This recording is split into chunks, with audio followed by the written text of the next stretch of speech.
Hi everyone, welcome back to the channel. Welcome to day 8 of Junemas. This is the month where I'm doing a video every single day. I'm trying to keep them quite short, trying to be under 5 minutes. And I appreciate everybody who watches. If you're liking this content, please give me a thumbs up. If you feel like subscribing, I would truly appreciate it.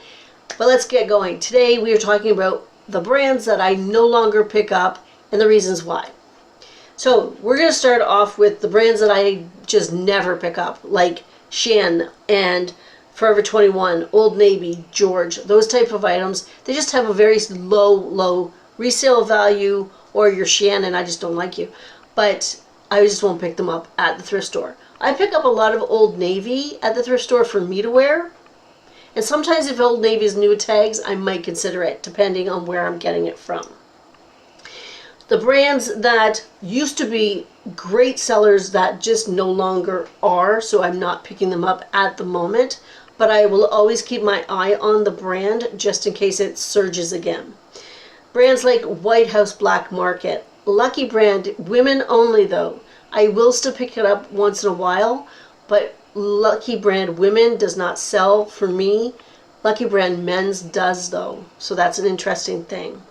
Some of the Anthropology brands that are lower tier, and at the moment I can't even think of them. I think, is Community Anthro, or is that Aritzia? I think that's Aritzia. Fig and Flower, Pins and Needles.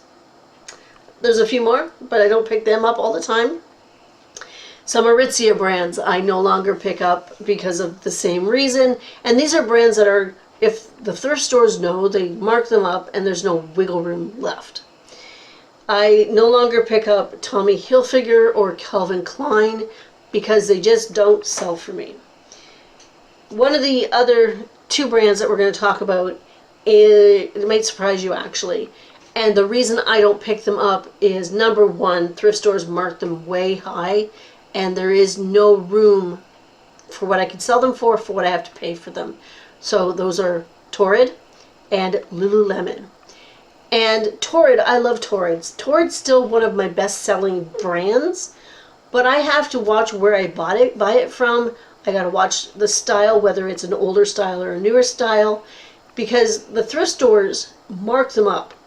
I am paying anywhere, up to $10 for a t-shirt that really is only selling for $20 right now for me, for some reason. And I am very careful about what I pick up with Torrid now. Lululemon, I have a love-hate relationship with this brand. Everybody swears by it. They're like, oh, Lululemon, I love it. I love finding it. I get all excited. And I'm like, it doesn't sell well for me. And it could be because I just don't have access to the really great styles. I will still pick it up. I will do a comp search if the price is right for me at the thrift store. So those are two brands that I still watch and will actively do comp searches when I find something that is in my price range. Now, with all that being said, brand is only one component of what I pick up to sell. I also look at style and I look at fabric content.